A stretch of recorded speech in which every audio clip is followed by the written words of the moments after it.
John Lennon says at one point that a lot of their best music wasn't recorded. I would hardly quarrel, but a lot of their fine music was filmed, and I think that was Washington Coliseum. You can usually tell by the haircuts and the suits exactly what month it was, sort of carbon dating. And that early black and white shaky period, it could be the 19th century. The Beatles now, are they happy with the outcome of the film? Yes, I think they're happy with each other. They're happy that they're, I don't want to be pathetic, but they're reunited with John on this very good record. And once again, they illuminate our life. So, well, Derek, thank you very much for joining us. Derek Taylor, ladies and gentlemen. Thank you.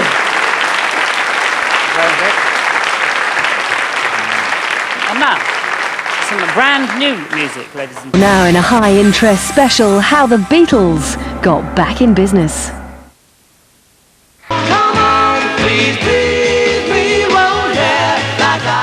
Well, for the first time, they are back together again. There's the four of them. It's the Beatles back together. You know, so it was always in their minds to do it. But as I say, they had a few disagreements. And I think, as I say, once all the business was put together, it was the right time to do it.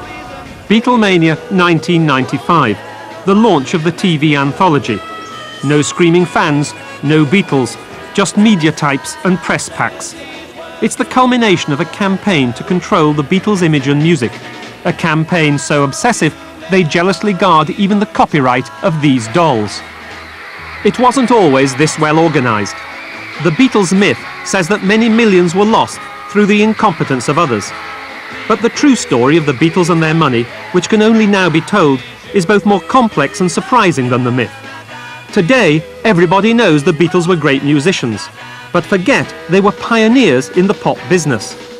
And only their first manager, Brian Epstein, believed they would make it big, as his friend and lawyer, Nat Weiss, remembers. So if you go back to 1961, and you hear a man saying in Liverpool about a group in the basement, they will be bigger than Elvis, I mean, it would, you would have to assume there was some absence of sanity at the time, in that person. Did you know, for example, or suspect that they might gross, as we believe they have, 5 million in 12 months? I wouldn't have said that because I didn't think in terms of money, really. But I would have said that they would have been one of the biggest, if not the biggest, theatrical attraction in the world. I hear anyway that the four of you are going to be millionaires by the end of the year. That's nice. Have you got time? Have you got time to actually spend this money? What money? He said. Doesn't he give any to you? No. You seen that car of his? Please, won't care like I please you.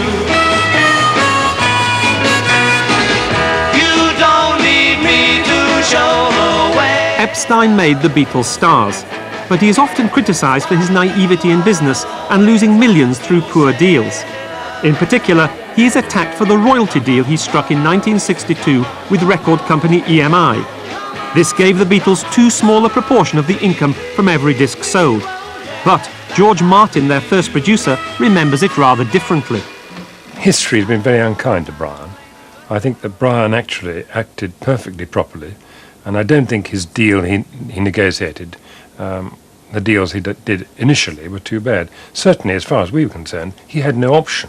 They were desperate to get a contract. And in those days, EMI was very tight-fisted. And the standard royalty was 1 penny per double-sided single. So effectively, it was halfpenny a song. And of course, in the case of the Beatles, it was divided amongst them and amongst Brian. So they each got a fifth of a penny per single. I mean, it was nonsense. EMI may not have appreciated the Beatles, but the fans did. A new word had to be invented for the fans' hysterical devotion: Beatlemania. The merchandising opportunities, so obvious today, were hardly dreamed of. Beatles wigs and similar tat were seen as just jokey fads, not a way to make millions. If you had been there and got the T-shirt, you'd probably made it yourself. If everybody had a nose across the USA, then everybody... Merchandising was beginning to take off in the States and should have spelt big bucks. But Epstein thought of making money only from touring and record sales. Merchandising bored him, and he handed it all over to his lawyer, who sold on licensing rights in America to a company called Cell-Tab, that's Beatles backwards. It was a bad deal, and the mess had to be sorted out by Jeffrey Ellis, a director of NEMS, Brian Epstein's company, speaking here for the first time on television. It really didn't work in the Beatles' interest, it must be said.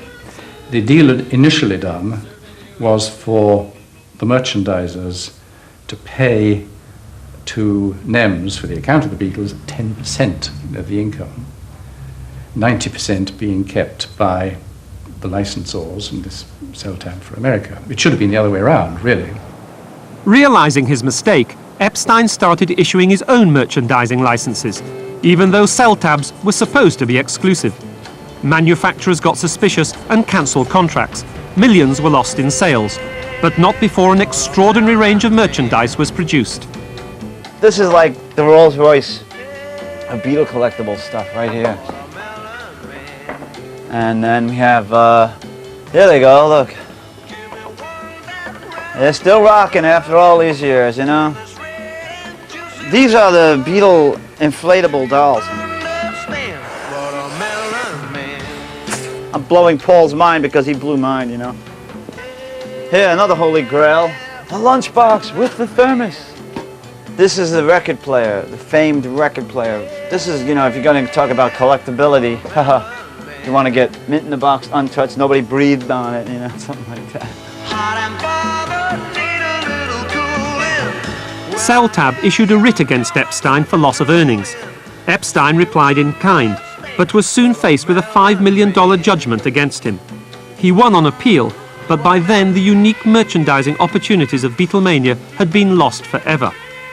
But I have to say it was a sorry experience, and there's no doubt whatever that the Beatles did not secure anything like the income from merchandising, which they should have done had it been handled more expertly from the beginning.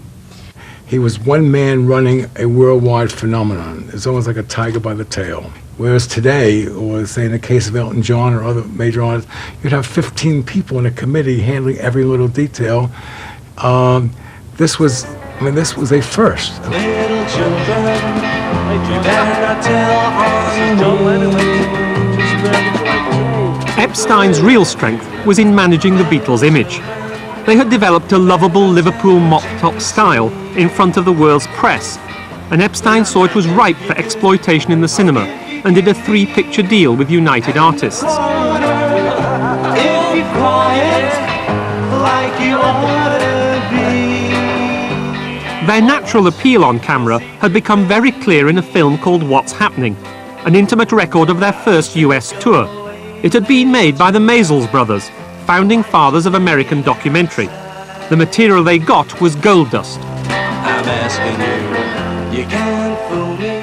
He spoke to the head of Columbia Pictures, and he flew out to New York, saw the film, and said, here's $1 million, which would be like, I suppose, like $20 or $30 million today. A few months later, the Beatles' first feature film, A Hard Day's Night, was about to start shooting. Epstein realized that Maysles' film might steal the thunder of A Hard Day's Night. He refused to give Albert permission to use any Beatles footage, and the $1 million offer from Columbia was lost. It was a wonderful offer, but we couldn't carry through on it because we couldn't get a release from the Beatles, and the Beatles felt restricted in that United Artists, who were about to produce A Hard Day's Night, said, no, we don't want anything to come out ahead of our film. And no wonder. There are remarkable similarities between the two films. This is the Maysles film, with its innovative handheld style, the boys in the back of a car, and screaming fans. Get the horse, come on! And this is A Hard Day's Night, screaming fans, the boys in the back of a car, and a handheld documentary style.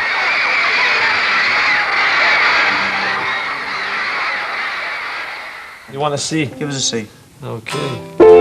Lennon and McCartney composed their own material, so they were entitled to a royalty every time one of their songs was played or performed. But unusually for the time, Epstein wanted them to part-own the company that published their music, and so share in its profits. The company was called Northern Songs, and Epstein chose as a partner the ambitious Dick James, who turned to publishing after a singing career. He'd had a hit with the theme to Robin Hood. Robin Hood, riding through the glen. Robin Hood, the notion that pop musicians wrote their own songs was deeply novel in sort of 63, 64 period, because in those days pop singers recorded songs written by Tin Pan Alley hacks and didn't write their own material. Suddenly there are these boys who can write their own material. I think we tend to forget just what conditions were in the early 1960s. In those days, music publishers were the strongest people, and you needed them in order to get hits, unlike today where they're merely servants of the record companies. When Dick James came along and offered his publishing deal to Brian Epstein and the Beatles, he actually offered them half of the company. Now, today, people think that's a bad deal. It was a very good deal in those days. By the end of 1964, the Beatles had 7 number ones in the UK alone. Money was flowing in and they were winning awards. This is a non-political occasion, so I'll stay non-political. Unless I'm tempted. I said that yesterday and I was. I'd just like to say the same as the others. Thanks for the Purple Hearts. Silver! Oh, yeah. Sorry about that, Harold. But for all the joking, Wilson's Labour government's tax regime bit hard. The job of devising ways around this was given to the Beatles' personal accountant.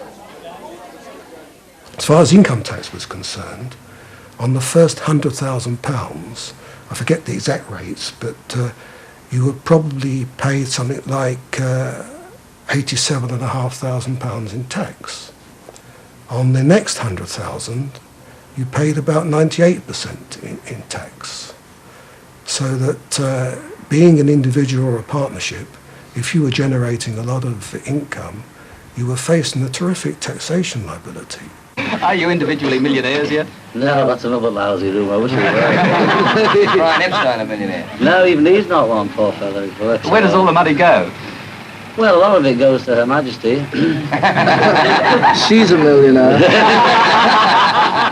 I know at one stage Brian Epstein told me that they had been offered a contract by Coca-Cola for something like $3 million, but they were refusing to accept it because they felt it would all go in tax. Soon, a groundbreaking solution to the tax problem was devised. Lennon and McCartney's publishing company, Northern Songs, would be floated on the stock market.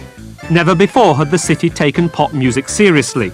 The two boys would get a lump of tax-free cash, but only if the float could be rushed through before the introduction of capital gains tax.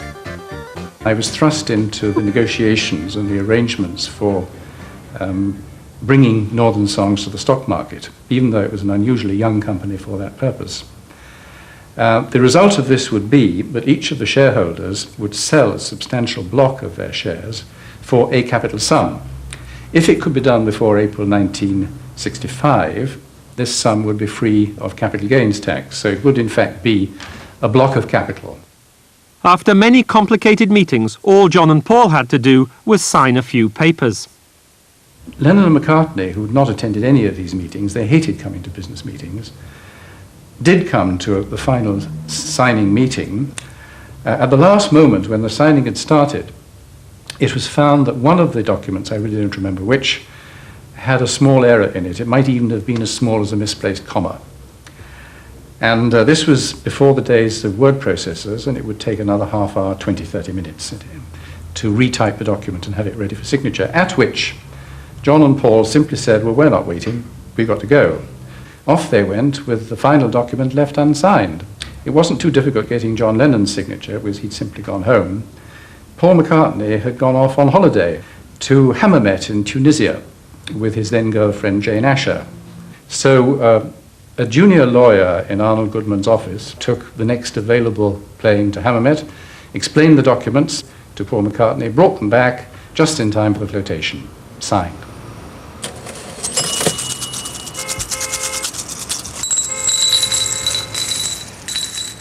Lennon and McCartney each got £94,000, equivalent to £1 million today. and still own 30% of Northern Songs between them. In a moment of generosity, they gave Ringo and George 1.6%. The richer the Beatles got, the less they needed to go on tour to make money. And anyway, touring was less about entertaining fans than containing them. We will not allow any dancing, running up and down the aisle, or crowding up in front of the stage.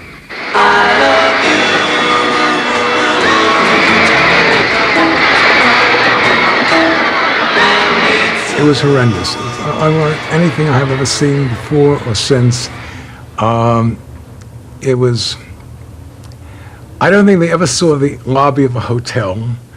I don't, it was like being prisoner for the period of the tour. After 6 years of touring, the Beatles had had enough. They performed their last concert in the autumn of 1966. They were having a rotten time. And they realised that they didn't want to, it wasn't fun anymore. They didn't want to do this anymore. They wanted to live better lives.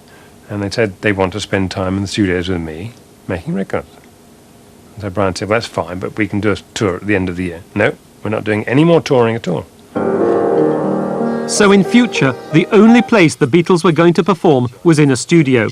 Tracks like those on the seminal Sgt. Pepper's Lonely Hearts Club Band simply couldn't be performed live on stage. Increasingly, there was no role for Brian Epstein, who used to arrange and manage their tours. Depressed and reliant on drugs, he died in August 1967. You heard the news this afternoon, I believe. Yes. And Paul's already gone down. Yes. I see. You've no idea what your plans are for tomorrow? No, we'd just go and find out, and just have to play everything by ear. There was sort of a great feeling of shock, that there was suddenly a void. Suddenly, it was like someone's father had died. John, where would you be today without Mr. Epstein? I don't know. For the Beatles, Epstein's death was the beginning of the end.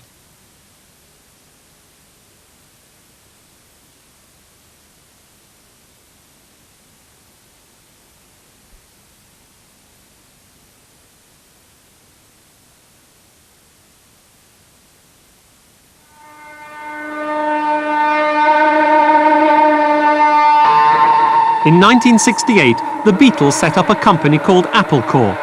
For all its hippie credentials, it started out as a brilliant tax avoidance scheme. The idea was that Apple should buy the boys' partnership, which received their royalties. Because Apple paid £800,000, and because the partnership was valued at £800,000, there was no capital gain, and therefore no capital gains tax to pay.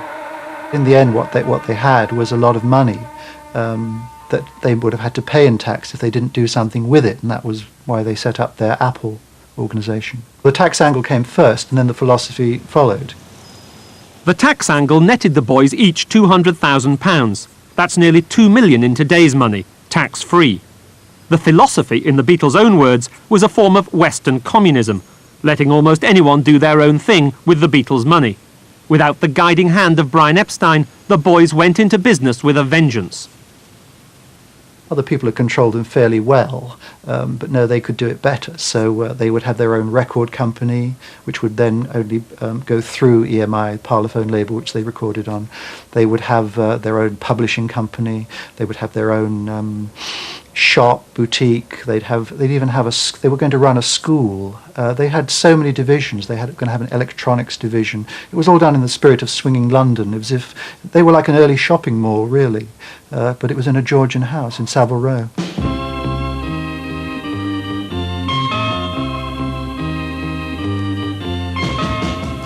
A Rolling Stones throw from Orchard Street, it's the Apple, the Beatles' new boutique. To mark the opening, the proud owners gave an apple juice party. John Lennon and George Harrison were the hosts. I mean, the Beatles were probably the greatest musicians, as a group this century, but they were not, haberdashers or businessmen. I mean, they were not meant to be.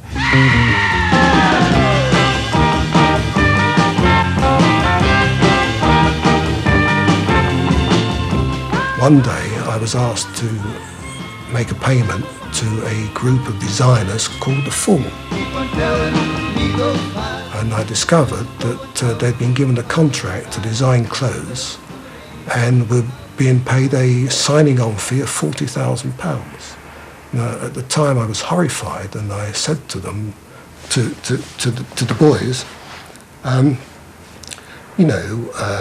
you could get people to come along and give you the clothes on sale or return. You don't have to pay people £40,000 for this privilege. And they turned around and said, look, as far as we're concerned, we are the Beatles, we are the biggest thing in the entertainment industry, and if we're going into retailing, we're going to be as big as Marks and Spencer, therefore we can afford to do this. The hodgepodge of imagery in the film Magical Mystery Tour reflected the hippie chaos at Apple. With its incoherent story, it was a critical disaster. If the sun don't come, you get the tan from standing in the English rain. I am the Eggman. They are the Eggman. It was Paul McCartney who pushed ahead with the ill-fated film. He was doing his best to make a success out of Apple, playing the responsible businessman, as Peter Brown, one of Apple's managers at the time, recalls. Apple was created in Paul's likeness. Paul was it was Paul's ideas. It was Paul who was there on an almost day-to-day basis. And Apple did score some hits on its own record label, literally a label, plastered over a record pressed, packed and distributed by EMI. It always irritates me the fact that the perception of Apple, for many political reasons, is that it wasn't that successful. But when you think about it, it was extremely successful. In the first year of it released albums by James Taylor, Mary Hopkin, Badfinger, and with Paul's esoteric touch, the Black Dyke Mills Band. But I mean, these were enormous sellers, and not to mention, of course, the Beatles' Double White Album and Hey Jude.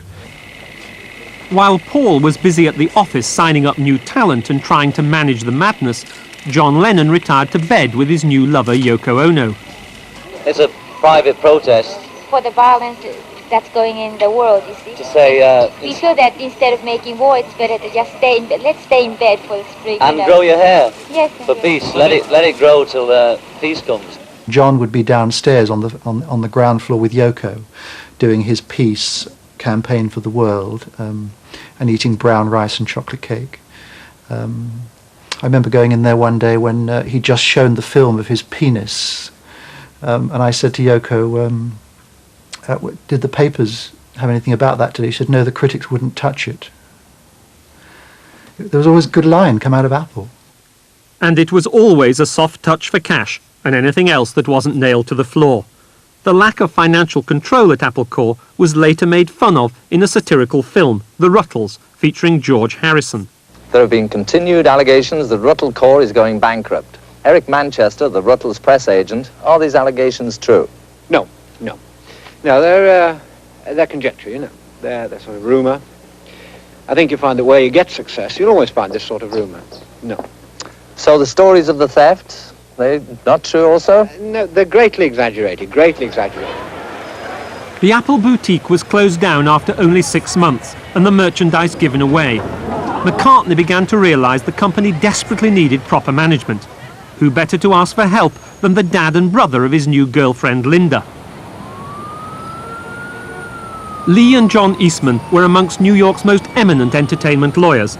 They were a class act. But then Lennon woke up, got out of bed and realised that McCartney had taken over. He refused to accept the Eastmans as advisors and began to stir up trouble. John Lennon said to me in an interview that the Beatles would be broke and that they were losing £50,000 a week. That was a fortune in those years. And they were missing Brian Epstein badly, and they didn't have any manager figure, and that something was going to have to be done. And so I think in the end he decided he would bring his own person in, and he brought in a particularly aggressive man called Alan Klein. And I think that it was very much John saying, if you're going to have your dog, I'll have my dog too, and he'll get your dog. And they can fight it out. Alan Klein was the most feared entertainment manager in New York. He had a reputation for hard bargaining and increasing royalty rates. He invited Lennon and Yoko Ono to his suite at the Dorchester, seduced them with his encyclopedic knowledge of Lennon's songs, and convinced them they should be earning far more than they were. A contract was signed there and then. Lawyers do that here. You know, the client comes into your office and says, you know, oh, I could have gotten you a much better deal, you know, and the client becomes paranoid instantly, you know, I've been screwed by the record company. Lennon soon persuaded George and Ringo that Klein should represent them, not the Eastmans. This, of course, outraged Paul McCartney, who did not like Klein, and really that was the beginning of the terminal argument between Lennon and McCartney. I think you can understand why, in a partnership of four people, if one of them, even if they're great friends, if one of them comes along and says, I would like my future father-in-law to be our manager, the other three might say, I don't think that's a good idea. The battle lines were drawn. Lennon and McCartney fought for control through their different managers. The street fighter in Klein soon saw off the urbane Eastmans. His methods were cruelly satirized in the Rutles. Ron Decline was played by John Belushi. Decline had a reputation as a hard man. It was like a school of piranha fish going through the building and leaving bones where there'd been nice thick flesh before. Everybody became terrified. And this was deeply shocking to the hippie sensibility. But Klein was merely applying sensible business practices to a terribly wasteful organization.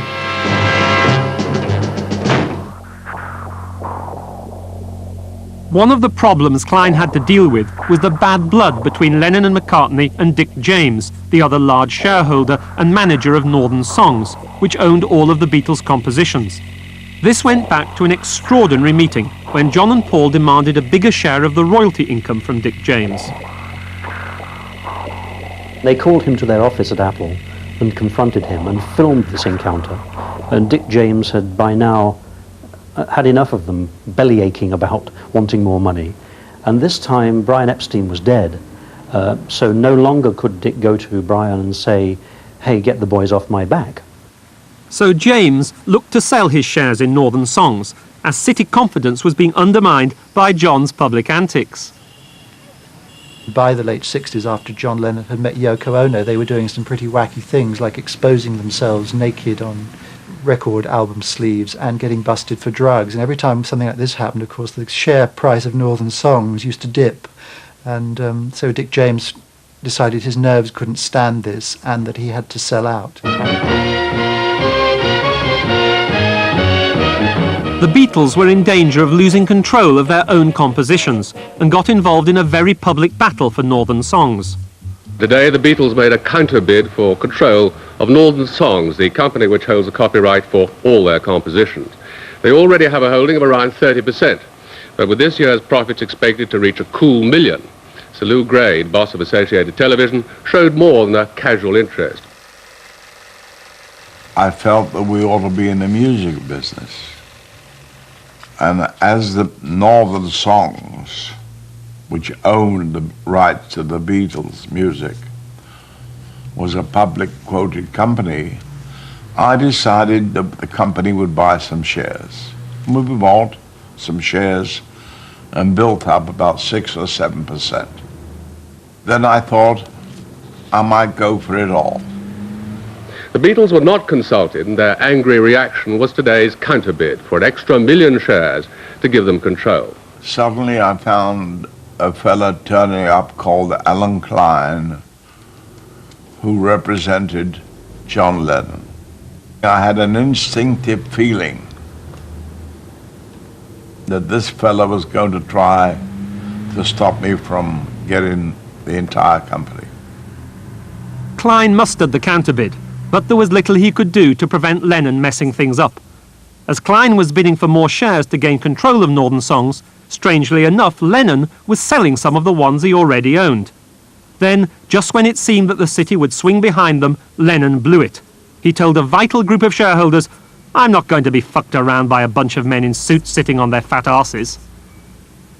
Lennon's famous phrase, "the men in suits are controlling our lives," is it's very emotive, and you think, gosh, no, they shouldn't. But of course, everybody wore suits, in those days. Even the Beatles had always worn suits. Why did he suddenly take against suits? Of course, he was a hippie and interested in world peace and gurus, and suddenly the idea that bankers should be involved, merchant bankers, was abhorrent. But they had to be. As a result of Lennon's arrogance and stupidity, Lou Grade won. On Klein's advice, the two boys sold out to Grade in the end, raking in £3 million. They considered that as the Beatles, they essentially owned the world, and to a degree they did. It's just that when they came into conflict with the actual business world, the business world didn't feel necessarily that the Beatles should own the world. And so they lost it that way. You got my heart, you got my soul, you got the silver, you got the gold. Klein really came into his own with the record deal he renegotiated for the Beatles with the American record company Capitol and its parent EMI. It was for a whopping 69 cents per album sold, which was unprecedented, and of course was going to mean a huge amount of money in the future. Klein had to make, to be seen to be doing something. I mean, to be brought in, and especially all the animosity that he'd caused and the problems that he'd caused, he had to be seen to be doing something. So certainly he was going to renegotiate the record contract, he was going to look into the publishing, he was going to clean up the so-called mess at Apple, and he was going to do all of that, and he was going to show John and George and Ringo how great he was. Even Capitol's executives, who were not strangers to hard bargaining, were quite stunned by Klein's nastiness, as they put it on that occasion, but they did the deal. It was a brilliant deal for the Beatles, and a brilliant deal for Klein, who got 20%. Even his sworn enemy, Paul McCartney, was duly grateful. Klein at the time said that even McCartney had congratulated him over the new record deal. So McCartney wasn't totally displeased with everything that Klein did, nor were the rest of them. They're laying themselves absolutely bare in a sort of the way only they would. That they're letting you see them squabbling and hating each other on camera, but you can see Harrison getting furious because McCartney is bossing him around as he thinks. What McCartney is trying to do is to make them play well together, but unfortunately it comes across like a sort of a primary school teacher, and with some naughty kids. At one point, I remember that Yoko fell ill, and John insisted on bringing Yoko into the studio in her bed while we recorded, and that kind of thing doesn't make for easy relationships with Beatles, with anyone, to have the wife of one of the members lying ill in bed while you're making a record. The long and winding road. No one was happy with the music tapes or the film of Let It Be. Both were put aside to gather dust.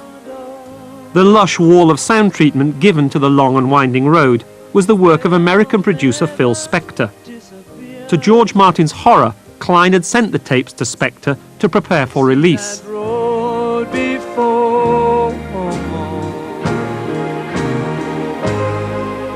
They'd got the tapes out of Abbey Road and added orchestral bits and heavenly choirs and put more voices on and so on, without Paul knowing, without my knowing. And it was a kind of betrayal. Why do you think Klein did it? Make money. Easy. It was the final straw for McCartney. He announced he was leaving the Beatles in April 1970. Klein was in the firing line. Well, it's never pleasant when someone appears not to like you. I think his reasons are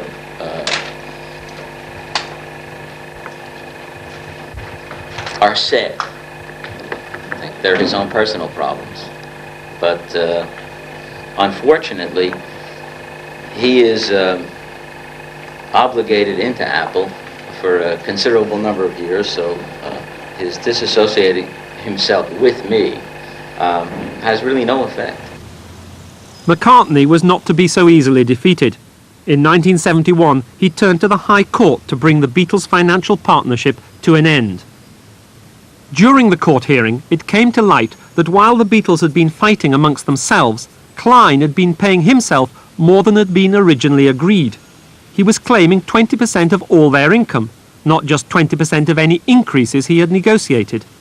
The judge said that overall the financial situation was confused, and to safeguard the partnership's assets appointed a caretaker, Sir James Spooner.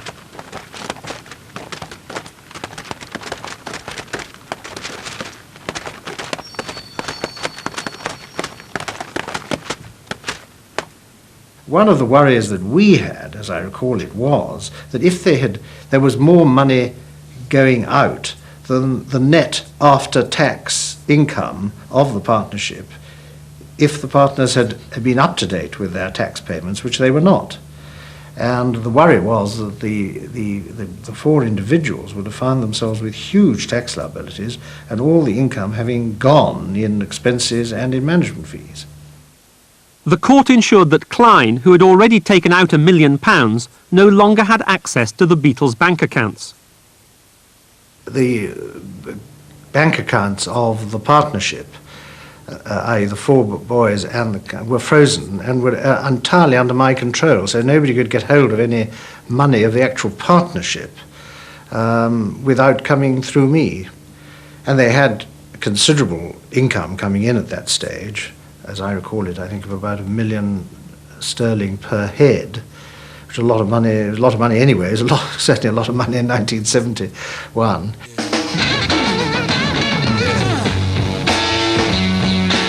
McCartney saw off Klein, who went back to New York. Lennon also decided that that was where his future lay. He and Yoko moved into the exclusive Dakota apartment building. Lennon had to move out when he fell for his young employee, May Pang.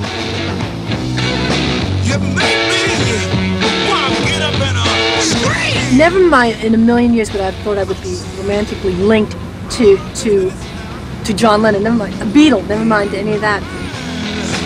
But by pop star standards, it was not a glamorous life, because the receiver only gave Lennon a few thousand a month to live on. And when John and I got together, we ended up borrowing $10,000 from Capitol against his royalties, his recordings. But I know that the expenses at the Dakota far exceeded what was going on. I mean, Yoko's phone bill would sometimes be over $3,000 in a month. Whilst the lawyers worked out how to dissolve the partnership, Lennon and McCartney continued their feud through the music and the artwork on their album covers. The back of Paul McCartney's Ram album showed two Beatles screwing each other. Lennon responded on his album Imagine with a song called How Do You Sleep? The only thing you done was yesterday,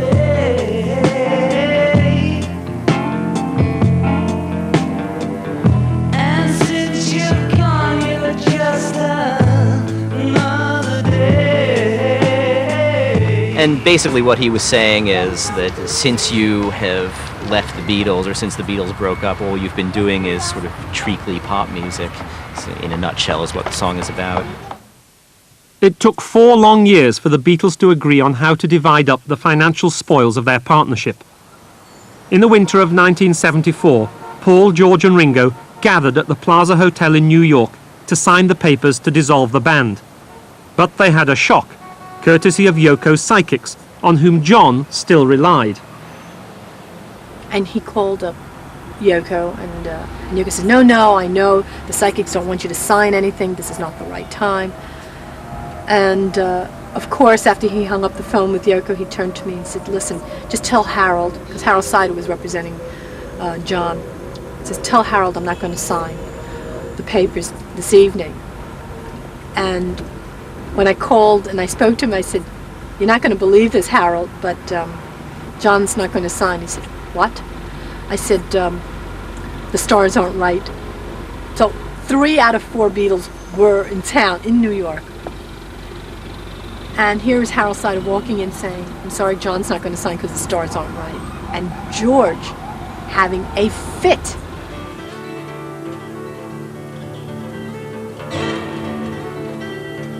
Eventually, John signed, and they all got their money. In total, the caretaker had collected £7 million for them.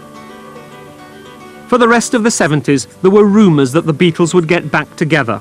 Rumours that came to a bloody end on the 8th of December 1980.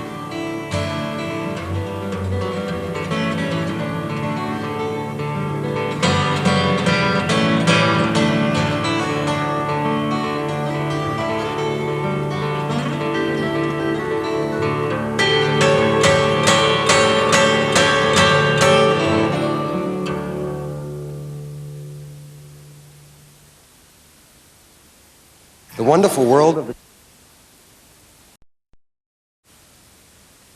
the wonderful world of the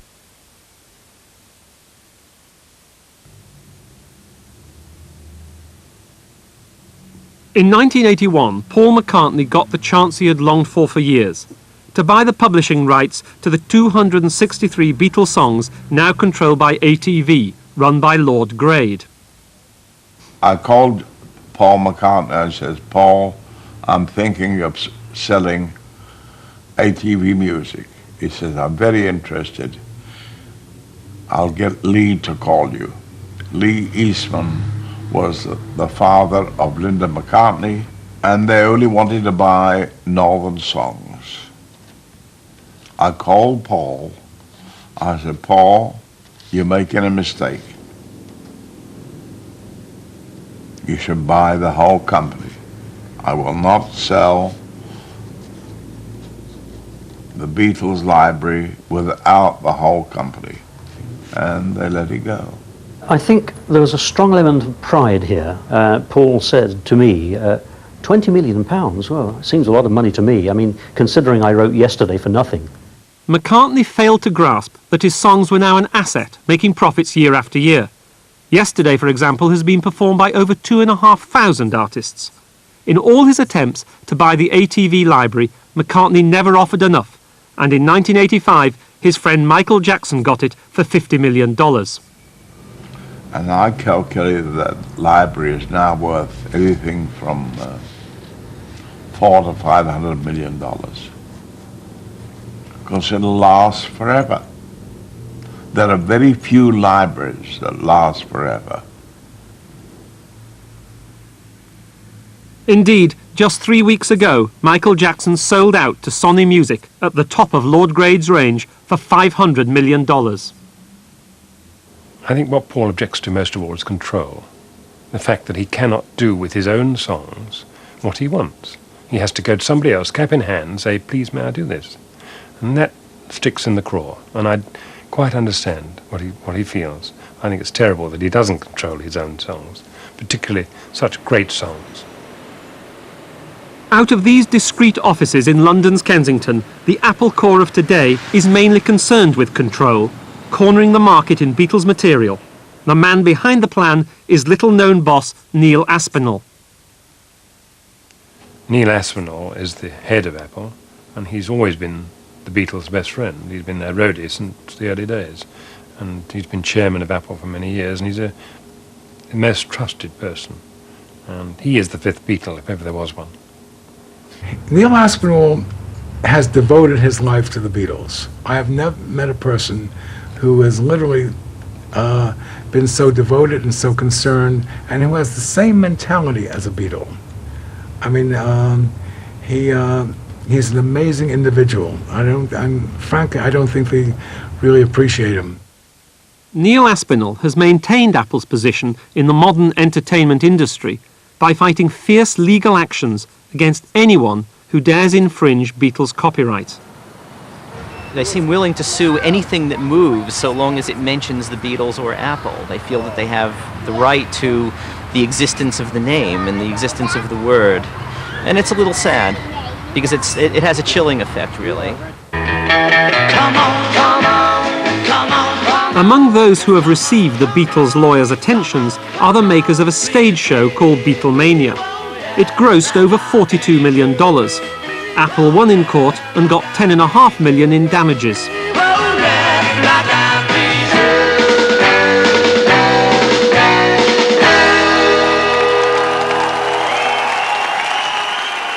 I think With the Beatlemania case, it's clear that had the show grossed £10, they wouldn't have sued. It wouldn't have been worth their while. But I think once it began taking millions and millions, it was also clear to them that why should people make money out of our name? What's their right? What have they ever done? All they're doing is copying what we've created.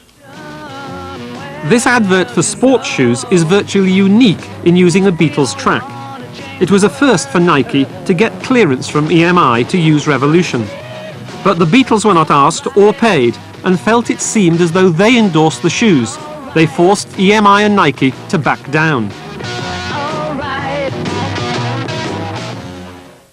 I think they're protecting their name, they're protecting their memory, and they're protecting their future as well. I mean, these are, the Beatles now are not as prolific or as creative as they were, obviously, during the key Beatles period. The biggest and most financially important lawsuit was with their record company EMI. In 1979, Apple claimed that the Beatles had been cheated out of millions of pounds of royalties. After 10 years of legal wrangling, a settlement was agreed with far-reaching consequences. It also was the culmination of a lot of other things that had been built up over the years, including things like how much money the Beatles were actually getting for continued sales of their records, and they upped the royalty that they received on what was then a new kind of CD market. Following the 1989 deal, minute for minute, Beatles CDs are much more expensive than modern bands like Blur or Oasis. The precise terms of the deal are secret, but EMI paid more than £12 million to Apple, which later distributed over £1.5 million to each of its 4 shareholders, George, Paul, Ringo and Yoko. 1989 also saw an end to the Beatles' internal disputes and made possible the most lucrative result, the massively hyped Beatles anthology. In late 1969 or early 1970, Neil Aspinall, who's the head of Apple, pulled together a film called The Long and Winding Road, which is a documentary about the Beatles. It included whatever performance footage he could find. In 1989, when they settled the suit, the first thing they all thought of was returning to The Long and Winding Road.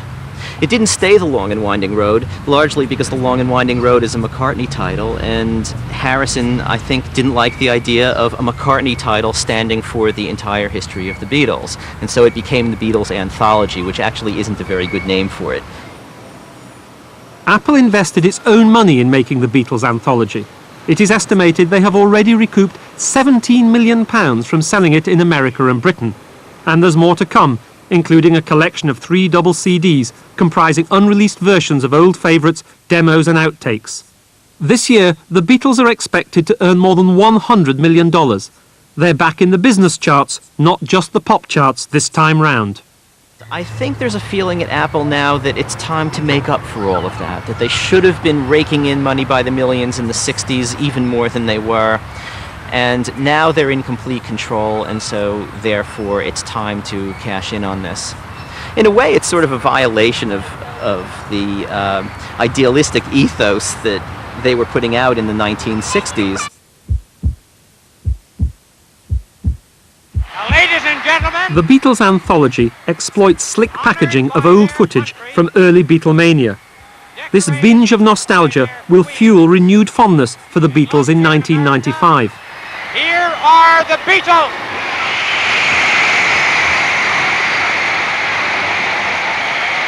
And finally, technology has reunited them, here in their new video for the single Free as a Bird. It's virtually guaranteed to be a Christmas bestseller. It certainly is going to be a Beatles Christmas this year. You'll be able to watch the films, buy the records and wear the t-shirt. And there'll be more than a few coppers in the hat this time round. Happy Christmas, all the best.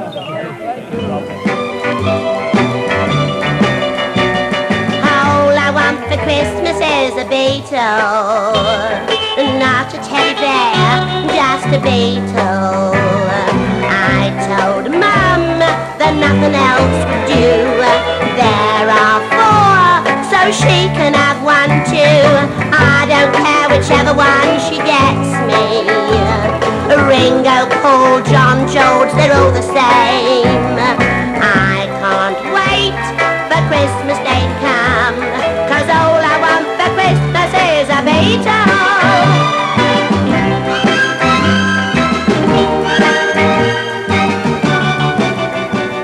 There's nothing else I really...